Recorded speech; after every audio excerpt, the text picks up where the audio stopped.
예, 저쪽으로.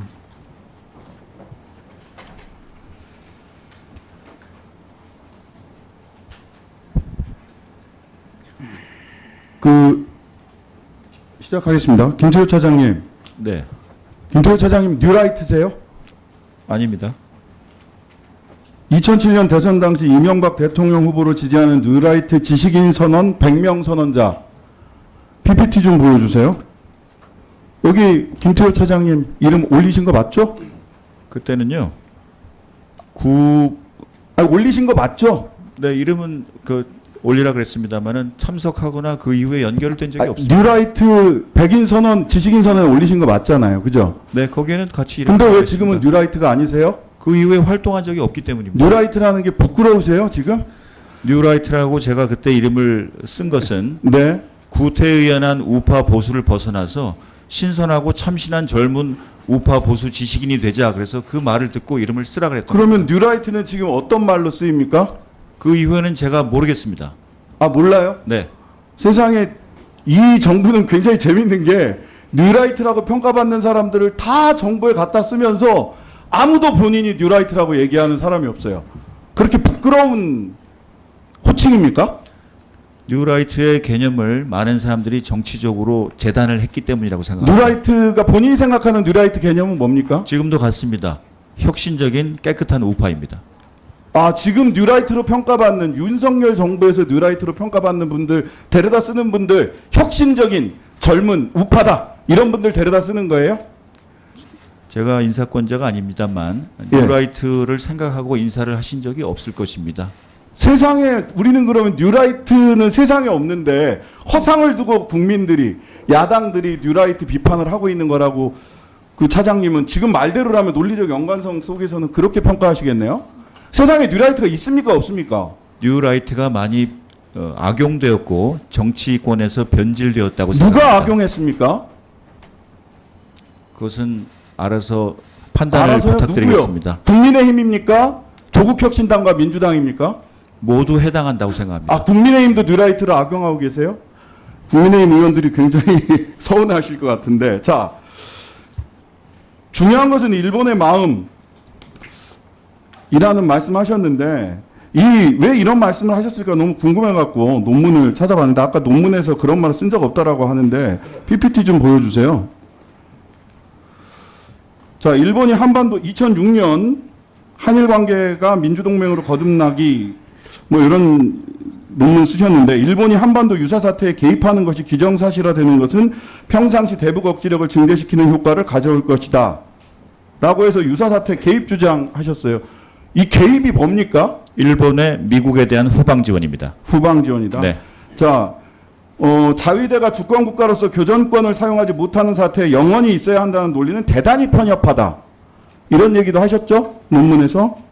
일본의 보통 국가화를 두 번째, 기술한 것입니다. 예, 네. 일본에서도 찬반이 있는 소위 보통 국가화를 지금 주장하고 계시는 거예요. 그죠? 일본의 평화 세력들은 이 보통 국가화를 다 반대하고 있는데 일본의 일부 극우 정치인들 아베, 기시다 등이 얘기하는 보통 국가화, 교전할 수 있는 나라를 김태호 차장님이 2006년부터 주장을 하셨어요. 자, 조선일보 2015년 칼럼 여기에 일본의 마음이 나오더라고요.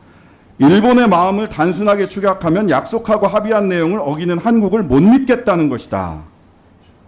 이렇게 얘기하셨어요. 그리고 이번에 중요한 것은 일본의 마음이다. 이렇게 이야기하셨어요. 저는 뉴라이트 백인 지식인 선언에 자랑스럽게 이름을 올렸다가 지금은 뉴라이트라고 말도 하지 못하는 분, 그리고 뉴라이트라고 평가받는 수많은 사람들을 중요한 역사기관이나 안보기관에 중용하고 있으면서도 그분들이 또 뉴라이트가 아니라고 이야기하시는 분, 4명의 안보실장이 바뀌면서도 안보실 차장으로서 단 한 번도 자리를 바꾸지 않는 분, 그래서 실질적 안보실장이라고 평가받는 김태호 차장이 대통령을 위하신다면, 대통령을 이렇게 정무적 어려움에 빠뜨리는 것을 걱정하신다면 스스로 물러나야 된다고 생각하는데 어떻게 생각하세요? 제 거취에 대해서는 제가 말씀드릴 처지가 아니라고 생각합니다. 네, 스스로 물러나시는 것에 대해서 잘 생각해 보세요. 대통령에게 얼마나 큰 부담을 주고 있는지. 자, 다음 PPT 하나 보겠습니다. 자, 한일 기본조약 제2조입니다. 한일 기본조약 제2조 뭐라고 써 있느냐? 1965년에 맺은 거죠. 1910년 8월 22일 및 그 이전에 대한제국과 대일본 제국 간에 체결된 모든 조약 및 협정이 이미 무효임을 확인한다. 여기서 이미 무효는 언제부터 무효를 얘기하는 겁니까?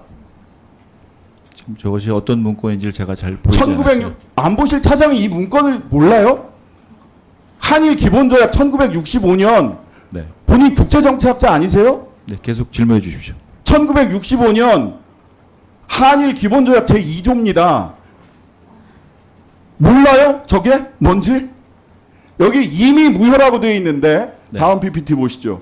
이 이미 무효를 한국 정부는 1900년대나 1910년부터 당초부터 무효라고 해석하고 있고 일본 정부는 1945년 항복 때부터 무효라고 해석하고 있습니다. 역사적으로 굉장히 유구한 전통을 가진 논쟁입니다. 그때 잘 아시겠지만 무합의의 합의, 불합의의 합의라고 해서 각자 한국 정부는 당초부터 무효라고 해석하고 일본 정부는 1945년부터 무효라고 해석을 하죠. 1945년부터 일본 정부는 무효라고 해석을 하니까 이전에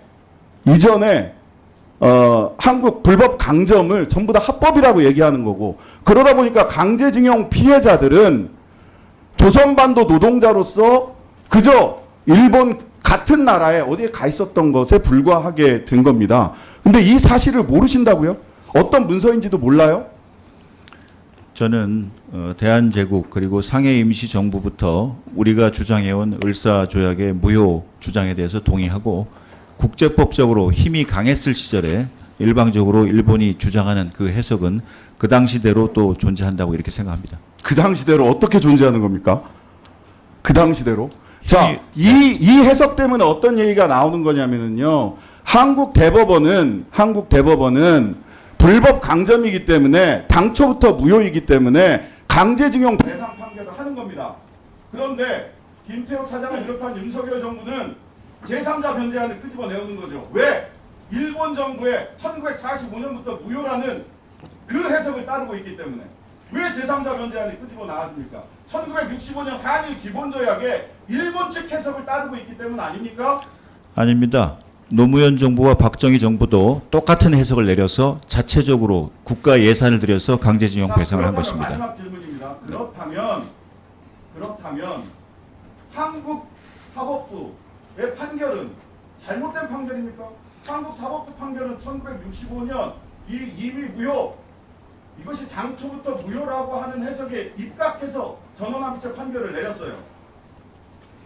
사법부의 이 판결을 김태호 차장과 윤석열 정권은 어떻게 판단하고 계십니까? 그것을 존중해야겠기에 거기에 해당하는 제3해법을 마련하고 이행하는 것입니다. 제3해법을 어떻게 마련을 합니까? 이거 뭐 앞뒤가 맞는 말씀을 하셔야죠. 존중하는 사람이 어떻게 제3해법을 제3자 변제안을 마련하십니까? 네, 신장식 의원님, 네, 정리해 주시고 보충 질의 때 추가 질의해 주시기 바랍니다. 존중이란 말을 그렇게 사용하세요? 윤석열 정부는 신장식 의원님 수고하셨습니다. 다음은 존경하는 정의로 의원.